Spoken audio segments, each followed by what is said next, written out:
Hey everybody, I'd like to talk today a little bit about the difference between God and gods. God being singular, gods being plural. And most people in the world actually think that it's either one or the other. Um, there's a lot of misinformation when it comes to Asatru or Hinduism specifically. In Hinduism, there's a bunch of different gods, but they're more considered masks or different forms of God, different ways he interacts with the world. And we can see God through those specific ways in Hinduism, through those specific ways that are gods.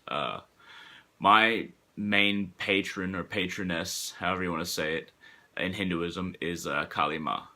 And I consider her the Divine Mother. And that is the main way through which I worship God. That's the main form I give thanks to for food, and I picture her image in light every time that I'm praying and thanking for food, or any time that I'm kneeling in recognition of God.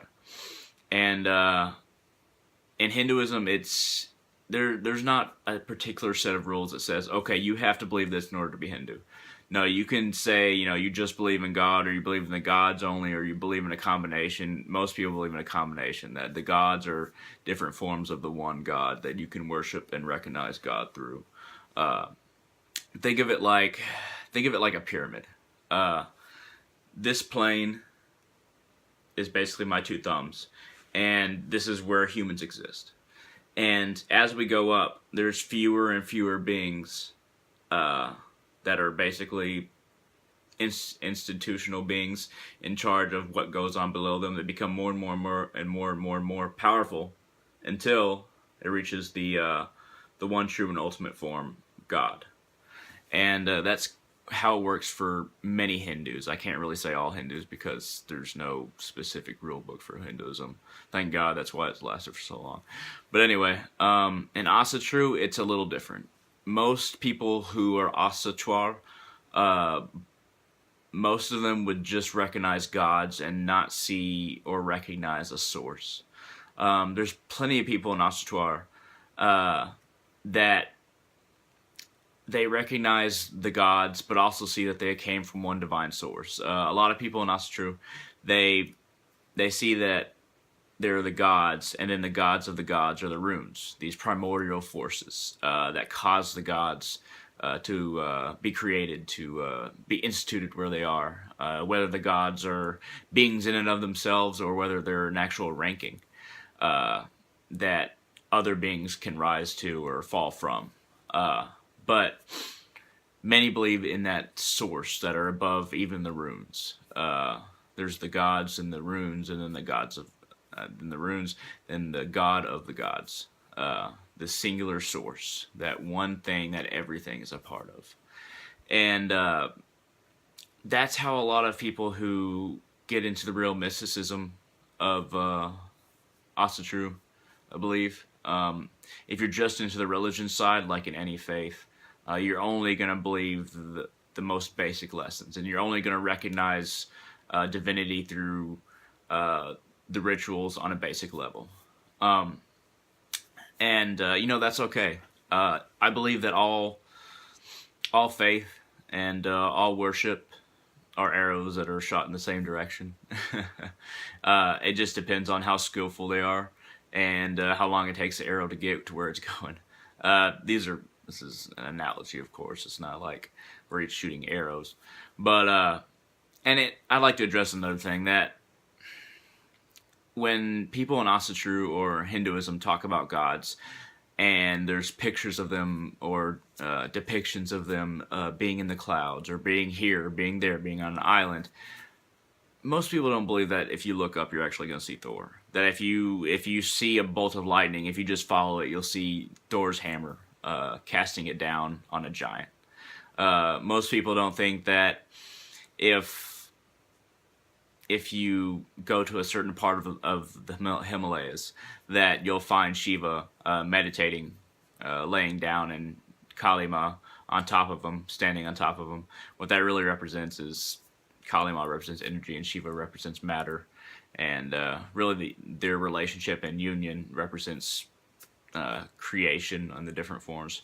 But anyway, most people don't think that you're actually going to see these gods in this realm. They view them as different forms of consciousness, whether it be in Asatru or in Hinduism, that these are different forms of consciousness. And maybe they do exist in a similar form in different dimensions, but you're not going to find them in this dimension.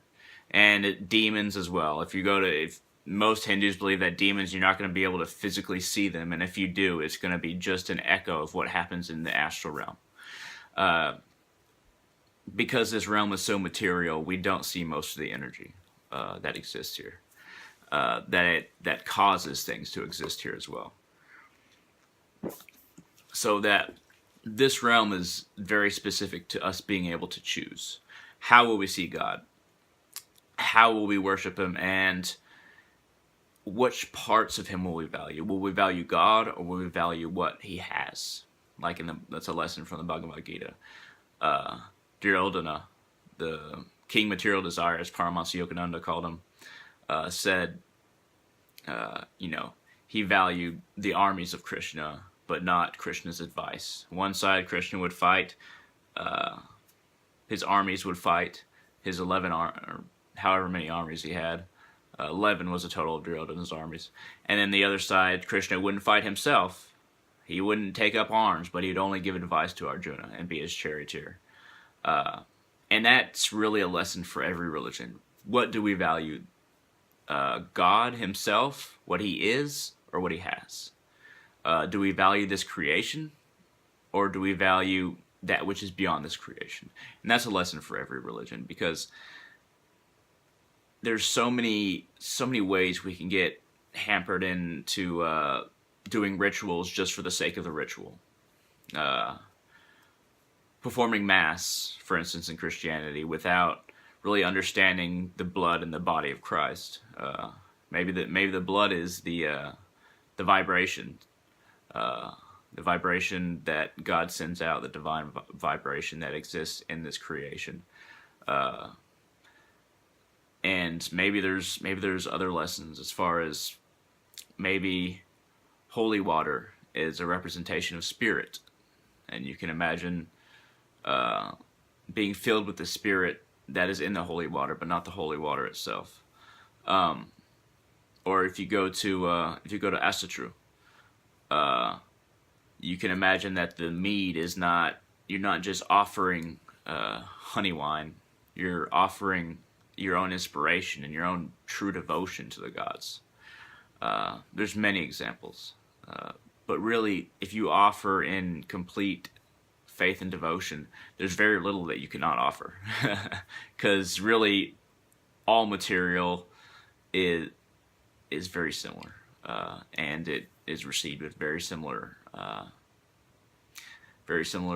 blessings and recognition from the gods or God as a result. It's really how you do these things, not necessarily what they are, but how you do these things when it comes to offerings and different rituals and things like that. But I'm going to go ahead and wrap it up. I just wanted to say that gods and God, they're not necessarily two separate sides. There's not just either monotheistic or pantheistic or polytheistic. They can all be one. God and the gods aren't separate as far as I'm concerned, and they don't have to be separate in other people's beliefs. But a lot of people see them that way. It can be like that. It can be like that ascension towards the top of the pyramid. There's a bunch at the bottom, and then eventually, the further you go, the further you ascend, you get to the source. And that's basically all I got to say. If you like this video, please hit the like button down there. If you got a comment, please share it. I'm just starting out, so I would love all the attention I can get. And thank you for watching.